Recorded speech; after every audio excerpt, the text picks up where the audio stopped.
এই তালিকা নতুন কিছু নয়, সিবিআই এর তদন্তের উপর ভিত্তি করে এই তালিকা। এর থেকেও বেশি নাম আছে তালিকায়, সেগুলো প্রকাশ্যে আনুক, যোগ্যদের তালিকা তুলে ধরুক। ঘণ্টাখানেক সঙ্গে সুমন অনুষ্ঠানে এসে প্রতিক্রিয়া চাকরিহারা শিক্ষক চিন্ময় মণ্ডলের। ইডি কোর্টে একেবারে রিমান্ড লেটার দিয়ে চাকরি বিক্রির যে বিপুল টাকার অঙ্কটা বলেছে, মানে ওই 238 কোটি ঘুষের টাকা উদ্ধার করা হয়েছে বলছে, এই অঙ্কটাই প্রমাণ করে যে কতজন দাগি চাকরি কিনে শিক্ষক হয়েছিল। তোমাদের কি মনে হয় এই দাগিদের যে তালিকাটা, এটা প্রকাশের তোমরা শুরুর দিন থেকে দাবি তুলছিলে, এই তালিকাটা কি সম্পূর্ণ? দেখুন, প্রথমত যে তালিকা দেওয়া হয়েছে এই তালিকা নতুন কিছু নয়, এর মধ্যে নতুনত্ব কিছু নেই। এই তালিকা বিগত 3 বছর আগেও সাবমিটেড ছিল এবং মানে গত বছরও বা তার আগের বছরও 2023-এও এই তালিকা দেওয়া হয়েছে। কারণ এই তালিকাটা সম্পূর্ণ সিবিআই তদন্তের ওপর ভিত্তি করে দেওয়া তালিকা, যেখানে আমরা দেখতে পাচ্ছি 1806 জনের নাম দেওয়া হয়েছে। এই 1806 জন কিন্তু সিবিআইয়ের তালিকায় নাম আছে এবং বারবার আমরা শুনানি চলাকালীন জানতে পেরেছি, দেখতে পেরেছি যে জাজ বারবার বলেছেন যে সিবিআই তালিকা অনুসারে আপনারা নামগুলো দিয়ে দিন, টেন্টেড লিস্টে কারা আছে, যেগুলো হাইকোর্ট বলেছে এবং অ্যাফার্মড বাই সুপ্রিম কোর্ট, এবং সেগুলোই দেওয়া হয়েছে। আমরা এইটুকু বলতে পারি যে সিবিআইয়ের তালিকায় আজকে যে শুনানি হয়েছে সেখানেও বলা হয়েছে যে সিবিআইয়ের দেওয়া তালিকায় আরও অনেক সংখ্যা যেটা আছে, অনেকে বলছে একদম সঠিক, কিন্তু সেগুলো অ্যাপয়েন্টেড নন, তারা কিন্তু অ্যাপয়েন্টমেন্ট পাননি। ওয়েটিং লিস্টেড এবং নট কল ফর ভেরিফিকেশনের মধ্যে যে মিসম্যাচগুলো রয়েছে তার তালিকা ওইখানে রয়েছে। তাহলে যদি তারাও পরীক্ষায় বসতে না পারে আজকের জাজমেন্ট অনুসারে, তাহলে সেটা নিশ্চয়ই প্রকাশ পাবে যে তাদের মধ্যেও কারা কারা রয়েছে। কিন্তু অ্যাপয়েন্টেডের মধ্যে 1806 জনই আছে অ্যাকর্ডিং টু সিবিআই লিস্ট। আমরা এইটুকু দেখেছি যে টিচার্সদের একটা টেন্টেড লিস্ট দেওয়া হয়েছে, কিন্তু এখনও কিন্তু কোথাও বলা ছিল না জাজমেন্টে যে শুধুমাত্র টিচার্সদের টেন্টেড লিস্ট দিতে হবে।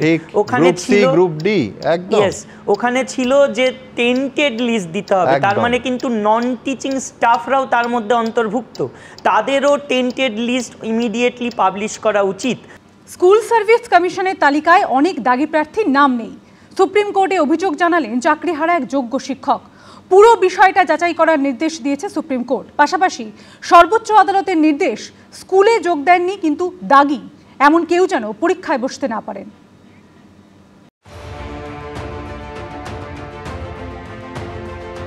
একজন দাগিও যেন নতুন পরীক্ষায় বসতে না পারেন, এই প্রেক্ষাপটেই তাদের গলায় ফের শোনা গেল সতর্কবার্তা। শুধু এসএসসির তালিকায় থাকা দাগিরাই নয়, স্কুলে যোগ দেননি কিন্তু দাগি এমন কেউ যেন পরীক্ষায় বসতে না পারেন। সোমবার স্পষ্ট করে এসএসসিকে বলল সুপ্রিম কোর্ট। শনিবার রাতে 1806 জন দাগি শিক্ষক শিক্ষিকার নামের তালিকা প্রকাশ করেছে স্কুল সার্ভিস কমিশন, কিন্তু সেই তালিকায় অনেক দাগি শিক্ষক শিক্ষিকারই নাম নেই। এই অভিযোগে সুপ্রিম কোর্টে দ্বারস্থ হন এক চাকরিহারা যোগ্য শিক্ষক। সেই মামলাতেই সোমবার স্কুল সার্ভিস কমিশনকে তালিকা যাচাই করে ব্যবস্থা নেওয়ার নির্দেশ দিল সুপ্রিম কোর্টের বিচারপতি সঞ্জয় কুমার ও বিচারপতি সতীশ চন্দ্র শর্মার বেঞ্চ। সুপ্রিম কোর্ট ফের স্পষ্ট করে নির্দেশ দিল, যারা দাগি বলে চিহ্নিত তারা যেন কোনোভাবেই নিয়োগ প্রক্রিয়ায় অংশগ্রহণ করতে না পারে। যোগ্যদেরকে পরীক্ষায় বসার সিদ্ধান্ত এটা অবৈজ্ঞানিক পদ্ধতি, কারণ সেখানে ফ্রেশারদের জন্য পরীক্ষা হোক এবং যোগ্য যারা ছিল, যাদের ক্ষেত্রে বাক কমিটি বা সিবিআইয়ের ক্ষেত্রে যার ক্ষেত্রে কোনো নাম নেই, সরকার চুরি দুর্নীতি করেছে, এটা আমার প্রশ্ন জলের মতো স্পষ্ট হয়ে গেছে, তাদেরকে অবিলম্বে বিধানসভায় জরুরি অধিবেশন ডেকে অর্ডিন্যান্স এনে বিরোধী পক্ষ যেহেতু বলেছে সমর্থন করবে, সরকার পক্ষের দায়িত্ব, সরকার ভুলটা করেছে, নির্ভুল নিখুঁত যোগ্যদের তালিকা বের করে তাদেরকে সসম্মানে পুনর্বহালের ব্যবস্থা করুন, না হলে কিন্তু আগামী দিনে বাংলায় কিন্তু ভয়ঙ্কর খেলা হবে, কিন্তু মুশকিল হয়ে যাবে। দাগিদের যে সংখ্যা এসএসসি বলছে তা সঠিক নয়, আদতে সংখ্যাটা অনেক বেশি। ইতিমধ্যেই এই অভিযোগ উঠতে শুরু করেছে। যে সমস্ত নির্দিষ্ট ক্যাটাগরিকে সুপ্রিম কোর্ট হাইকোর্ট বলে দিয়েছে যে এরা হচ্ছেন পুরোপুরিভাবে দুর্নীতিগ্রস্ত, তার সংখ্যাটা ন্যূনতম 6000। সুপ্রিম কোর্টের চাপের মুখে এসএসসি একটা লিস্ট বার করে নিজেদের পিঠ বাঁচাবার চেষ্টা করেছেন। এটা সম্পূর্ণ তালিকা নয়।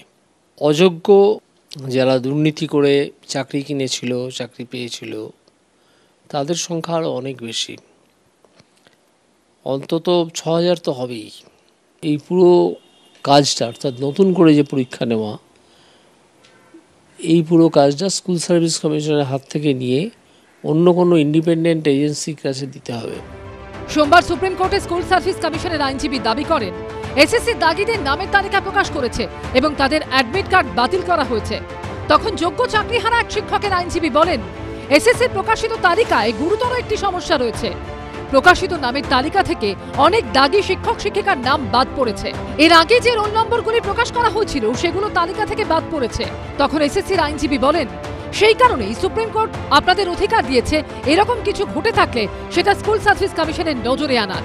সুপ্রিম কোর্ট তখন নির্দেশ দেয়, পুরো বিষয়টা যাচাই করে নিন, একজন দাগিও যেন অংশ না নেয়। এসএসসির আইনজীবী বলেন, সিবিআই তালিকায় আরও নাম ছিল, কিন্তু তাদের মধ্যে অনেককে নিয়োগ দেওয়া হয়নি। যারা চাকরি করছিলেন না তাদের নাম তালিকায় প্রকাশ করা হয়নি। দাগিদের তালিকায় শুধুমাত্র তাদের নামই রয়েছে যারা চাকরি করছিলেন। তখন সুপ্রিম কোর্ট বলে, দাগি বলে চিহ্নিত এমন যাদের আগে নিয়োগ করা হয়নি সেই প্রার্থীদেরও এবার পরীক্ষায় বসতে দেওয়া উচিত নয়। এটা বিচারাধীন, আমরা এটা নিয়ে কোনো মন্তব্য করছি না। সুপ্রিম কোর্ট বলেছে, সেটা এসএসসি দেখবে, যেটা করার সেটা করবে।